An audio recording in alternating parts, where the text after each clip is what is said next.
Greetings, comrades, and welcome to the Eastern Border. Sorry for not making episodes for so long, just that was a bit busy, getting engaged, planning on getting married soon.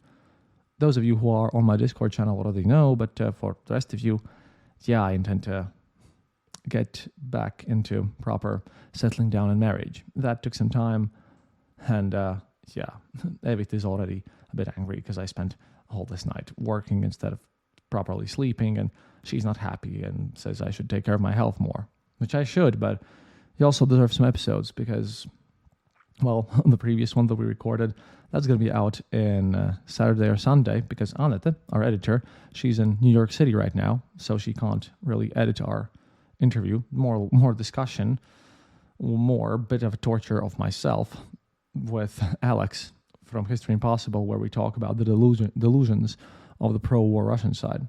This was fun. It happened on Discord, and many more conversations will happen there, and you'll be able to ask questions and everything. But today, I think I'm going to release 2 episodes because one of them is going to be very specialized. And, one of them is going to come out now, another one's going to be up there later because we have all the other news. And then obviously we have, the recent, very complex, very interesting operation that was executed efficiently and effectively by Ukraine, delivering a blow to shipbuilding plant in annexed Sevastopol. The place where military ships are being repaired and by the Russians, and all this stuff just went crazy. And a lot of counterattacks happened, a lot of rumors around this, a lot of interesting things. The interesting part is that what surprised the Russian side about this attack was that the attack occurred on one of the most heavily fortified places in all of Sevastopol, which is in Crimea. This is a very strategic military object, and it's, of course, the main shipbuilding facility of the Black Sea Fleet, at least in this area and on this territory of Ukraine. Ukrainians managed to hit the Minsk landing ship and a submarine, which is the first Russian Federation submarine to be hit during this war. And, these were combined attacks, including Storm Shadow missiles, or maybe Scalp missiles. They're basically the same thing, and modified S-200 missiles and surface drones, who all joined the attack. And, as I've noticed before, previously we only saw pinpoint individual strikes, but lately it's been moving onwards. And now I can see how all this ties together. See all these little drones, one drone there, 2 drones somewhere else, attacks on Moscow itself and everywhere. It seems like these were more like a test and attempt to identify Russian air defense systems in order to later, right now, inflict significant damage to Russian military targets through a combined attack such as this one. A lot of people, especially on the Russian side, were surprised by this, still are, as, Russian propaganda and Z channels and everyone just points out how all this is just PR and everything. Apparently not. Apparently Ukraine has managed to pull off a really larger, more complex operation of aimed at depriving Russia of most of its combat potential, especially in the Black Sea. See, the damaged submarine seems to be out of commission for a long time, reducing Russia's potential for missile strikes. And, we have to talk about how this attack even was possible, and also why the Z Patriots are not happy and not reacting as you would expect.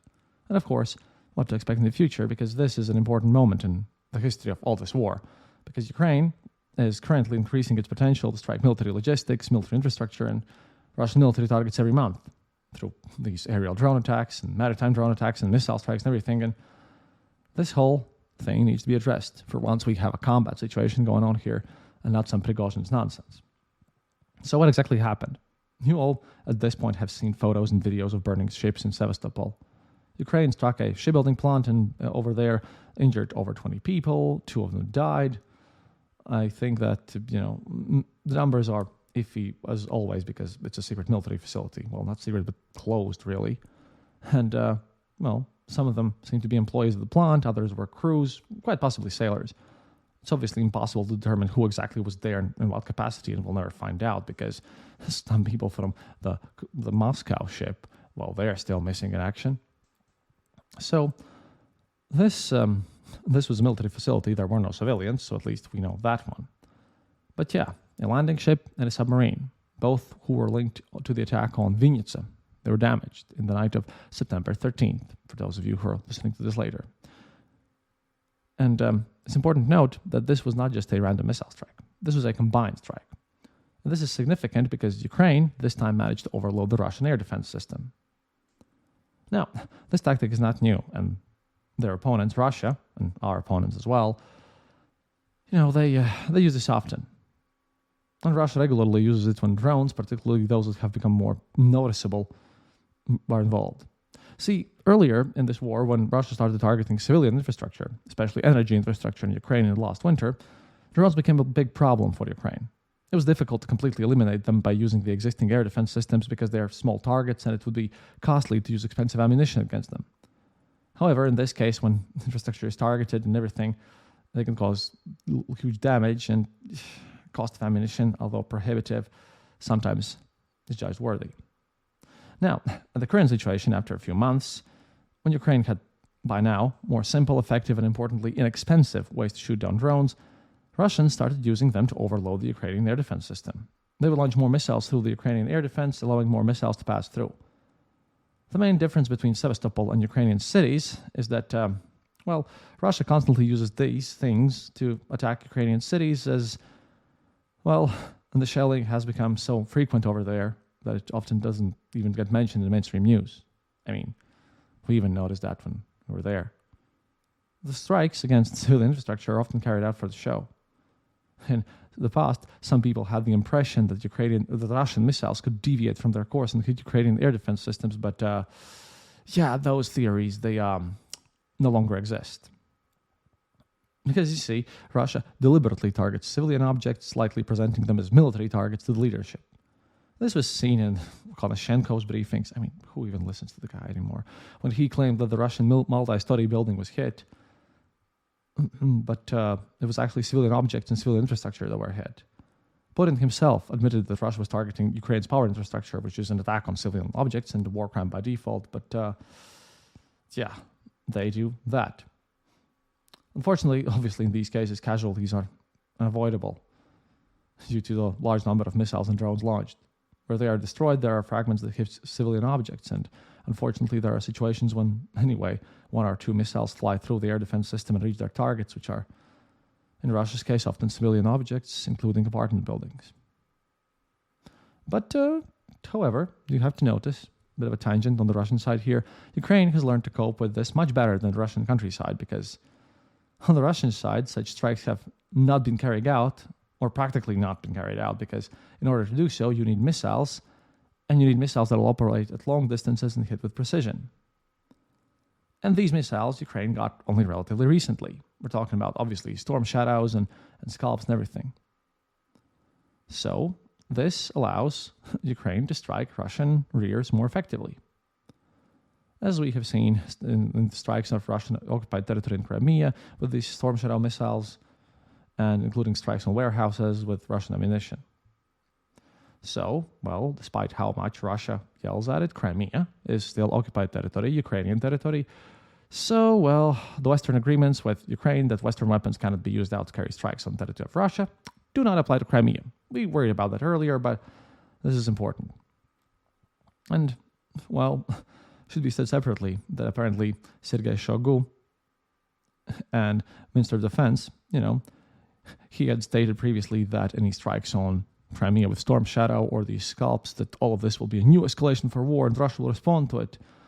However, all sorts of strikes have been carried out for quite a long time, and obviously no new response from the Russian side.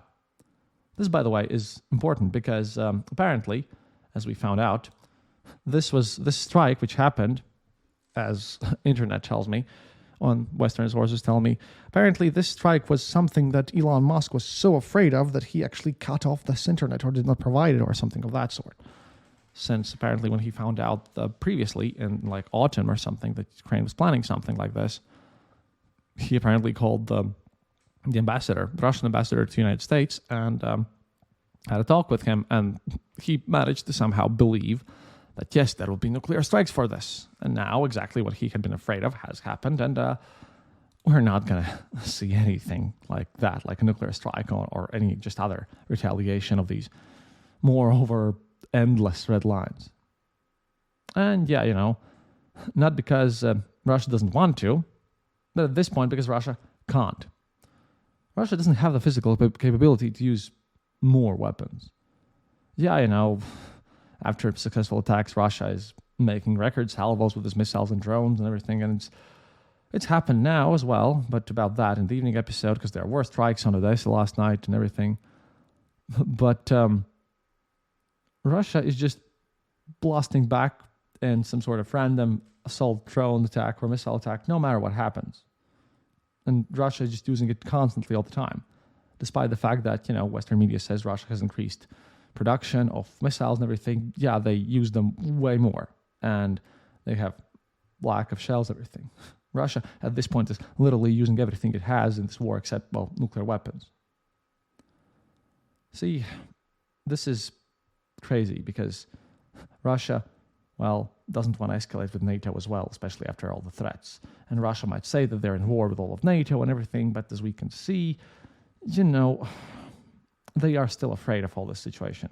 They threatened all this stuff because, of the grain deal and everything, but they still haven't actually hit anything of these Western ships and everything. And Putin is trying very accurately to kind of, go on the edge of the blade and figure out everything what's happening there. And, seems that no one really wants to really escalate this. So any fears of Elon Musk have been unsubstantiated, and Mr. Shoigu, who apparently in an interview he just gave, didn't even know if his side will win. Yeah, that's also nothing to really worry about here. So to get back on track, what exactly happened was that there were S-200 missiles used without any real reason to hit anything by Ukrainian side, and then these were shot down by the Russian air defenses, and then the drone, but they were kind of pinpointed out where these air defenses were, and then, drones were used to try to hit these air defenses. Some of them were hit, and then storm shadows came in, and out of these, apparently, a lot of people on Russian side say that many were destroyed. Yeah, many probably were destroyed, but they still hit the submarine and the ship and everything, and it just caused a lot of damage. Combined arms attack. And I actually don't even know, since, how often have you actually hit submarine with an air-to-surface missile at this point. And this happened, because Russia is just not accustomed to these attacks, and even more so to these combined attacks, because Russia has air defense systems, but they're not set up for intensive shelling. Not here, at least. So Ukraine just took advantage of this this whole situation and just acted upon this. And Russia itself obviously reports various numbers of this situation and damaged everything. However, what exactly is damage to a ship and a submarine in this case? And again, I used a lot of weird sources for this situation. I'm trying my best. I'm not a naval expert, but when we say damage here, okay, there's a lot of interpretation available for us. For example, it's not like when a ship is destroyed completely like Kreyser Moskva. It's clear it's gone down and nothing new can happen to it. But when you talk about damage, there's a very big fluctuation possible of what actually happened there. That is from light damage that can be repaired literally in a week to severe damage that will not allow the watercraft to exist for months. For example, the recent damage to the landing crafts is quite probably serious damage, the landing craft of Minsk, because there's a giant hole in the ship, and probably it will just take months, if probably not years, to get this back on track. And there are a lot of variables here about this, because again, I have to give credit where credit is due. We have to bit of analyze this, because a lot of people are saying on the Russian side that this is like nothing, but yeah, but Russia's shipbuilding capacity and repair capacity of these ships is limited, which is why, again, this is important. When choosing what to repair, they may prioritize ships with minor damage that they have to do maintenance because they have wear and tear in certain parts of the ship, and because, it's quick, because it gives you a functioning ship in the right moment, because all of this, is just a bit left for later. For one, the most obvious example is Admiral Kuznetsov, which was the Russian cruiser with aircraft capabilities, and that's still out there after just falling into disrepair, damaging itself, and it's been under repair for several years, and they haven't even tried to fix this out. By the way, that ship also had fires and was repaired again. No, well, it's not that indicative because Kuznetsov is a very difficult ship to repair. But, just because there's a physical hole out there in the ship, which looks scary, doesn't seem that, just because it would normally take 6 months to patch up, it doesn't mean at all that it will be patched up in 6 months and that the ship will become a threat once again. So most likely that these both vehicles will not be able to do anything, possibly really anything in this war. Interestingly enough, that these ships were burning very brightly. And why is it important there were fires? See, the photos, by the way, another type of damage about the whole shipyard itself, showed that fire at the factory was quite intense and prolonged. And by the way, BBC war correspondent Pavel Aksionov added that, quote, it is important that fires at the shipyard are often aggravated by the ships or vessels are in the docks under repair without a crew that's ready to fight for its survivability. There are rules and guidelines for ship repair work, but to what extent are the shipyard workers on board really ready to fight for ship's survivability? And it's not known how strictly all these rules are observed, and there may also be various flammable materials on board, paint, solvents, and other things. Basically, when you have ship on combat duty or a submarine, there are measures, and a lot of these measures were not taken. And when you have a crew and everything, well, on board, able to mitigate damage, they're ready to do minor repairs. But this was massive damage, massive fires and everything. It was even visible from satellites, apparently, so we can assume damage is actually very serious here. But in this attack, it's not actually that important that these two ships were damaged themselves. Well, it is, because those are two important vessels and they took part in some action. However, there's a bit more to this. Well, first of all, obviously, these missiles cost much less than the submarine and the ship. But again, as I mentioned earlier, sometimes it's not about how much just things cost, but about how much damage it does to everything. And sometimes it's more about just the monetary costs. Say, losing a submarine that can launch missiles of, these caliber missiles, Russia has lost part of its capacity to launch these missiles in general. And the less Russia has such potential, the less strikes will be launched against Ukrainian territory. And, this is important because, again, Russia needs these caliber missiles and everything to overwhelm Ukrainian air defense. So you now have one less piece of equipment that does that, and you have less capability no matter how many caliber missiles you have, no matter that even they may produce more than people expected, because the question is just to overload the air defense systems in all of these cases. And this capability of overwhelming the air defense systems, that's been damaged quite a lot. And this is important because if you think about this once again, why this air system and why I'm spending so much time explaining this in detail and going probably over my head from sources that I don't fully comprehend, but trying to do my best from them, is the fact that Sevastopol, according to Pavel Aksionov and others, these military facilities were one of the most protected areas in the whole Ukraine. And this was not an easy operation. By, including judging by the results and everything, this was just crazy, and this was just a little difficult, but they did it. And this was very much a difficult defended area. And this means that if you're looking at this area, what could Ukraine do in at least defended areas?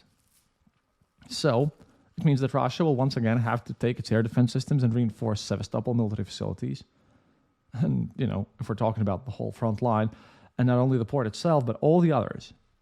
Because now they have to assume that the radius of application of these Storm Shadow missiles and Scalp missiles in the territory of annexed Crimea is, the maximum radius where they can be used. And obviously they're going to need more robust system of air defense systems that could repulse such combined attacks. And, if Russia doesn't do that, if it doesn't move air defense systems towards Sevastopol and these areas, then these attacks will simply continue and simply deprive Russia of the Black Sea Fleet as basically as such, if they even then they can't do anything about it. And if they do move these air defense systems to protect their Black Sea Fleet, this means Russia will have fewer air systems in the front lines. And you might ask me, why the front lines? They have tons of them all over the place, all over the country. And this is the thing. This is where it all ties together. The drone strikes the Ukrainians make are not gone away either. Again, what's striking is the design, the execution of what these military analysts, a lot of them that I have read, have classified as completely different and related operations. I love the fact that it's a single idea. Because there is no separate striking city of Moscow. There is no separate striking of drones of Sevastopol or anything. Where these drones are coming and where everything is happening with these strikes is a single paradigm where Russia has an air defense system they can deploy. And, after the attacks on Pskov, on Bryansk, on Moscow, which probably were launched from Russian territory, by the way, they had to figure out that they had to strengthen these air defense systems around these places. Even Margaret Simonyan had one. And all the other cities with important military facilities, basically had to protect them. Although they put some tires on some planes, hoping that it will protect them, but tires burn better, so maybe it'll even improve the actual degree of damage, which drones are going to increase. But in any case, Russia has to make a decision on the relocation of these air defense systems, because these air defense systems obviously are not infinite, even though they might have many. And I think a lot of things of these air defense systems have been already used. And there's a reason why I think so. First of all, Russian air defense systems have been phased out from the Kuril Islands, which is, of course, next to Japan, and positioned in Moscow or other cities, and also from Finland part. They are not that many of them because Ukraine also has been successful at destroying them. So this means that there's just not that many of them because drone strikes will continue and you have to protect everything at once. And that this means that they will probably take the systems needed to protect the Black Sea Fleet away from the front line and in some point out there which they'll consider more safe. Take the systems away from the front line again, and Ukraine has more advantages to use the same missiles to attack Russian units, Russian military formations, and Russian reserves that Russia actually has at this point. And if you don't take the air defense systems from the front line, it means Russia can more effectively attack in the deep behind Russian lines, in annexed Crimea, in the military facilities that supply the whole war effort. So Russia, we're going to have to suffer actual losses somewhere. Ukraine is adapting pretty quickly to all these changes, and the manufacturing and everything, and intelligence is also important here. Because once again, Ukrainian military intelligence is at this point orders of magnitude ahead of the Russian one. Russian intelligence has no communication systems, no surveillance systems that could even come close to the intelligence that Ukrainians have. They even lack satellites, which Ukrainians have access in plenty. And Ukrainians have a lot of agents, obviously in Russian territory, because we see not only drone launches, but also the correction of these. And it's not clear who these agents are. It could be Ukrainian sympathizers, it could be saboteurs or whatever, but there's a lot of them. And of course, there are some people who support Russia in this war and who are doing the same in Ukraine, but the thing is their usage. Because in Russia, and Russian intelligence, apparently, according to my reports, has not been using their network of agents efficiently at all. They're not even been doing correcting of artillery strikes. They have just been blown up a thing or two, but nothing like this. So this is the thing. Basically, it's important for Ukraine to defeat these Russian targets, and when it really matters to them, Ukraine carefully thinks over these operations and scouts air routes in advance by launching drones, distracting Russia on some false targets like striking Moscow, because why would you strike why would you strike the suburbs or something? And then Russia concentrates on Moscow, and at that moment, the Pskov airfield was struck in a very cunning way. But Russian side does not really know how to tell their story and how to deal with all this stuff. Ukraine, has survival at its matter, so they take everything very much seriously. Meanwhile, Russia is just, lazily, because of their incompetence, bombing civilian stuff in a lot of cases, which, might look good on paper, might win put in the elections because, we're killing all the Nazis. However, that does not lead to victories. And as usual, that I follow them very much, what does Russian propaganda say about all the situation? How does this confirm my idea that Ukraine is going to continue these strikes and this is a part of everything bigger? See, usually when this thing happens, we saw that they are start saying that the response will be inevitable, that it's going to be scary, and just when everything happens, the response is going to be imminent, and all the Vatnik supporters online, they also carry on about this situation, and they write a lot about this. But for some reason, after this strike, I didn't see almost any such posts, because, how many times did they threaten to do something after drones and sea drones and everything and missile strikes in Crimea, but in the end, nothing happened? Why? Well, because Russia doesn't have the ability to do that anymore. Russia would very much like to do it, but they just can't. See, it's like, it's not true that Russia hasn't even started this. Russia's using everything. Tanks, airplanes, missiles, Navy to strike Ukraine. But they're using it, but their resources are still not infinite. And all the stories about Vladimir Putin and Medvedev about how they recruited 280,000 volunteers, and how about the fact that they produce 1,600 tanks a year, and about all that stuff, what it means, missiles and shells and everything, everything's superb. Yeah, they're refuted by the situation in the front, which we follow regularly. Everyone's complaining all the time about lack of uniforms and the weakness of Russian artillery, which is all, dying out and being shot in counter battery fire. It's like the shell diet is one of them, Slavkov, calls the whole thing. And even Solovyov, one of the most craziest propagandists that I hate personally, usually waves his fist and says that the answer will be imminent and we'll destroy Ukraine. Yeah, this time he just sighed and said, well, yeah, we could have hit Ukraine, but, let's just shoot Washington instead. He said that this is just the beginning, and we must understand that they're all Nazis, the British and the Germans and the Americans, and they're going to give everything to Ukraine, and the main task, is just to cause maximum damage to Russian Federation.